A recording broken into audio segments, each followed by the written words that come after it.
సింహము వారికి చూసుకున్నట్లయితే అష్టమ స్థానంలో గ్రహ కలయిక ఏప్రిల్ 2వ తేదీ నుంచి మే 12వ తేదీ వరకు శనికుజులు కలిసి ఉంటున్నారు. ఈ మధ్యలో ఏప్రిల్ 11 నుంచి బుధుడు కూడా వచ్చి జాయిన్ అవుతున్నాడు. మరియు అదేవిధంగా రవి కూడా ముందే ఇప్పుడే శని రవితో కలిసి ఉంటూ ఆ రవి కూడా 14వ తేదీ వరకు అక్కడ ఉంటాడు. 14 నుంచి మేషంలోకి వెళ్ళిపోతాడు. అయితే ఈ పరివర్తన యోగం బుధుడికి గురువుకి జరిగే పరివర్తన అనుకోండి.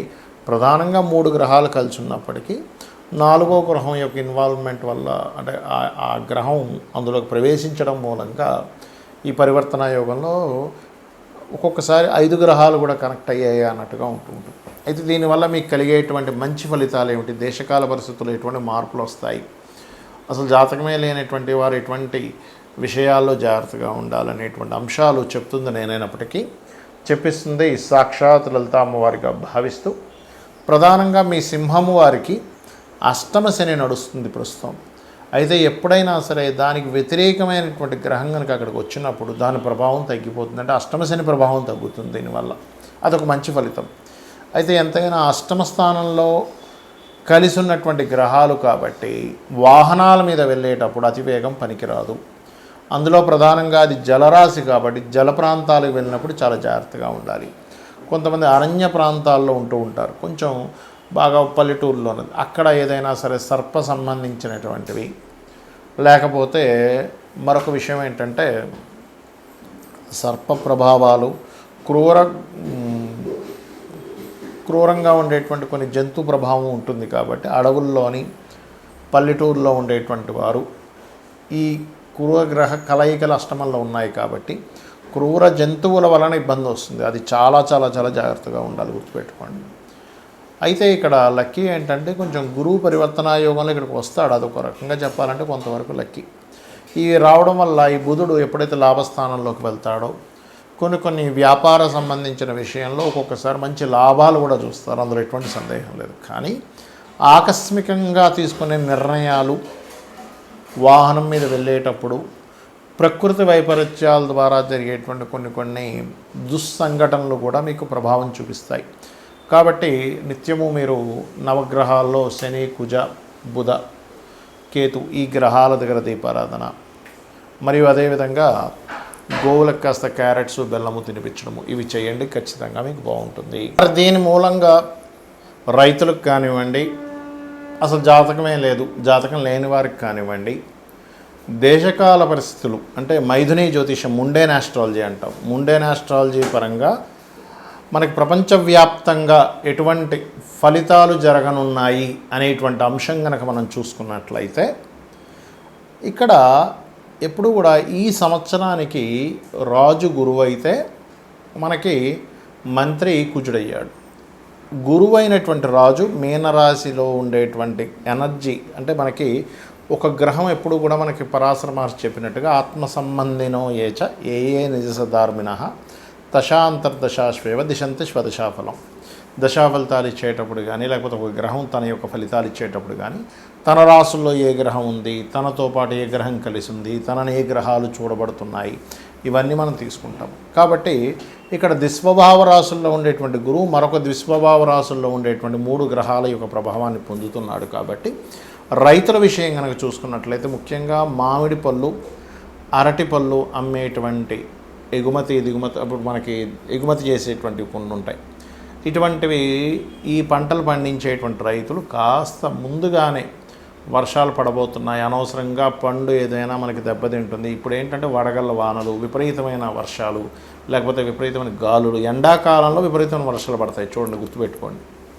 ఎప్పటి నుంచి ఇది అంటే మే 1-2 తేదీల నుంచి కుజుడు మారుతున్నాడు. కాబట్టి దానికంటే ముందు నుంచే ఒక వారం ముందు నుంచి దాని ప్రభావం ఉంటుంది. మార్చి 26 నుంచే ఉంటుంది. కాకపోతే అక్కడి నుంచి ఇంకా పెరుగుతుందన్నమాట, పెరగడం అనేటువంటిది జరుగుతుంది. మరి ఈ పసుపు అంటే పచ్చగా ఉండేటువంటివి ఏవైతే ఉంటాయో అందులో అరటిపళ్ళు ఉంటాయి, మామిడి పళ్ళు ఉంటాయి, ఇంకేవైతే పండ్లు ఉంటాయో వాటి మీద దాని ప్రభావం ఉంటుంది చెప్పాలంటే. మరి ఈ యుద్ధ సంబంధించినటువంటి విషయంలో అంటే ఖచ్చితంగా మీరు చూడొచ్చు, ఒక వారం ముందు నుంచే అంటే మే 2 నుంచి కుజుడు మారుతున్నాడు. అంటే దాదాపుగా మార్చి 26వ తేదీ నుంచే ఈ యుద్ధ సంబంధించినటువంటి విషయంలో తీవ్రత బాగా పెరుగుతుంది. ఇవన్నీ అసలు మనం ఎందుకు చెప్పుకుంటున్నాం, ఎక్కడో జరిగే యుద్ధం గురించి మనకెందుకు అంటే, ఎక్కడో యుద్ధం జరుగుతూ ఉందంటే ప్రతి దేశంలో ప్రతి ఒక్కరికి ఏదో రూపంలో వాళ్ళకి దాని యొక్క ప్రభావం పడుతూ ఉంటుంది.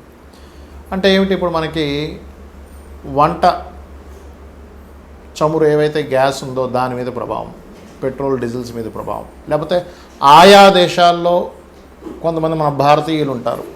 ఆ భారతీయులు అక్కడ ఉంటే ఒకవేళ కొంచెం సరిహద్దు ప్రాంతాల్లో ఉంటే కొంచెం లోపలిగా వెళ్ళి ఉండడం.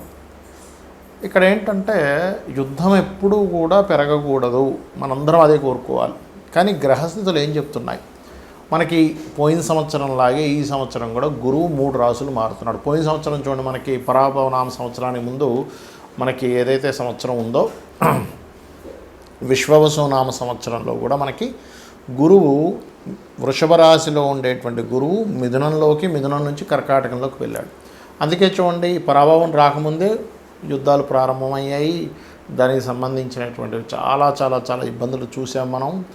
మరలా పరాభవనామ సంవత్సరంలో కూడా 3 రాసులు మారుతున్నాడు గురువు. అంటే కర్కాటకంలోకి వచ్చేసిన గురువు మిథునంలోకి వెళ్ళిపోయాడు. మిథునం నుంచి మరలా 3 రాసులు, అంటే మిథునము, కర్కాటకము, సింహం, ఇలా 3 రాసులు మారడము, 3 సార్లు పంచగ్రహ కూటమి కలయిక, ఇవన్నీ ఏం చెప్తున్నాయి, ఇజ్రాయెల్లో ఇప్పుడు ఉండేటువంటి విపరీతమైన కాకుల యొక్క దాడి, ఇవన్నీ ఏం చెప్తున్నాయంటే ఇస్లాం కంట్రీస్ ఏవైతే ఉంటాయో అక్కడ ఉండేటువంటి దేశాలకి చాలా చాలా చాలా యుద్ధము యొక్క సంబంధించినటువంటి విషయం చాలా తీవ్ర స్థాయికి వెళ్ళనుంది. కాబట్టి ఇక్కడ ఏంటి, సామాన్య ప్రజలు, అది అక్కడ ముస్లిమ్స్ అయినా ఎవరైనా కానీ ఇప్పుడు యుద్ధంలో పాల్గొనేటువంటి వాడికి మాత్రమే ఇబ్బంది ఉండేది ఒకప్పుడు. ఇప్పుడు అలా కాదు, సామాన్య ప్రజల మీద పడుతుంది. కాబట్టి సామాన్య ప్రజలు అక్కడ ఉండేటువంటి వారు వీలైనంత మటుకు కాస్త అక్కడ ఏదైనా బంకర్లు అవి ఉంటే వాటిల్లో కాస్త ఉండడము, ఇటువంటివన్నీ చేయాలి. ఎందుకంటే ఇక్కడ ఈ 3 గ్రహాల యొక్క కలయిక అనేకమైనటువంటి దేశాలను ఇన్వాల్వ్ అయ్యేలా చేస్తుంది. అంటే వారు కూడా మేము కూడా యుద్ధంలోకి వస్తామనేటువంటి ప్రభావాన్ని పెంచుతూ ఉంటుంది. కాబట్టి ఈ విషయంలో అతి ముఖ్యంగా జాగ్రత్తగా ఉండాలి. మరి దీనికి ఏమిటి, ఇప్పుడు ఇందాక నేను మీకు ఒకటి విషయం చెప్పాను, ఏమంటే మరి జాతకం లేని వాళ్ళు ఏం చూసుకోవాలి. ఈ 3 గ్రహాలు సహజ 12వ స్థానంలో ఉన్నది కాబట్టి ఖర్చులు, మదుపు పెట్టేటువంటి విషయాలు, వివాహ జీవితం మీద, ఈ 3 మీద జాగ్రత్తగా ఉండాలి. మరి ఎప్పుడైతే ఈ రవి కలుస్తున్నాడో ఈ శనికుజ మధ్యని, కొలెస్ట్రాల్ ఫుడ్ ఎక్కువగా తీసుకోకూడదు, గుర్తుపెట్టుకోండి. ఎందుకంటే సన్ అనేటువంటి గ్రహం ఏదైతే ఉందో అది గుండెకి సంబంధించి కొలెస్ట్రాల్ ఎక్కువ తీసుకునేటువంటివి జాగ్రత్త పడాలి. అదేవిధంగా రవి రాజులకి కారకుడు. రాజు అంటే ఇప్పుడు ఉండేటువంటి పరిభాషల్లో చూసుకున్నట్లయితే సీఎంలు, పిఎంలు, రాజకీయ నాయకులకి కూడా ఇది వర్తిస్తుంది. ప్రెసిడెంట్లు, రకరకాల దేశాల్లో ఇప్పుడు చైనా లాంటి దేశం ఉంది, లేకపోతే కొన్ని దేశాల్లో ఏంటంటే ఇంకా వాళ్ళ మళ్ళీ అందులో అక్కడ ఓట్లు వేయడం, జనాల ఒకరిని గెలిపించడం, ఇట్లాంటివి ఏమి ఉండవు. కాబట్టి దేశ నాయకులకి చాలా పెద్ద ముప్పు. ఎందుకంటే నాయకుడికి రాజుకి కారకుడైనటువంటి రవి ఎప్పుడైతే శనికుజ గ్రహాలతో మీనరాశిలో కలిసి ఉన్నాడో ఇది దేశ నాయకులకి ముప్పునిస్తుంది. ఇంకోటి ఏంటి, ఈ గురువు అతిచారంలో సింహరాశి వైపు వెళ్ళిపోతాడు. కాబట్టి ఇక్కడ ఏంటి, 3 రాసులు, జలము, అగ్ని, వాయువు, ఈ 3టిని కలుషితం చేసేటువంటిది. ఇప్పుడు ఒక యుద్ధం వచ్చిందనుకోండి, వాయువు కలుషితం అవుతుంది. నావీ సంబంధంలో యుద్ధాలు వచ్చాయి, జలం కలుషితాలు అవుతాయి, జల సంబంధించినటువంటి ప్రళయాలు వస్తాయి, టోర్నడోలు, అదేవిధంగా అగ్ని సంబంధించినవి. అందుకని ఏంటంటే మీ యొక్క ఇష్టదైవం ఎవరైనా సరే, మీ ఇష్టదైవం ఎవరైతే ఉంటారో వారిని మనస్ఫూర్తిగా ఆ యొక్క పరమాత్మ మిమ్మల్ని ఎటువంటి ఇబ్బంది కలగనివ్వకుండా ఆయన పూర్తిగా కాపాడుతాడనేటువంటి విశ్వాసంతో మీరు మీ నిత్య దేవత ఆరాధన చేయండి. ఇందాక నేను చెప్పినటువంటి పరిహారాలు చేయండి. ఇక్కడ ప్రపంచం ఏ దేశాలు వాళ్ళ యొక్క ఈగోలతో వాళ్ళు అనుకునేటువంటి దీంతో గొడవలు పడుతున్నప్పటికీ సామాన్య ప్రజలకి ఏమీ కలగకూడదు అనేటువంటి సదుద్దేశంతో ఈ యొక్క విషయం చెప్తున్నాను నేను మీకు. శ్రీమాత్రే నమః.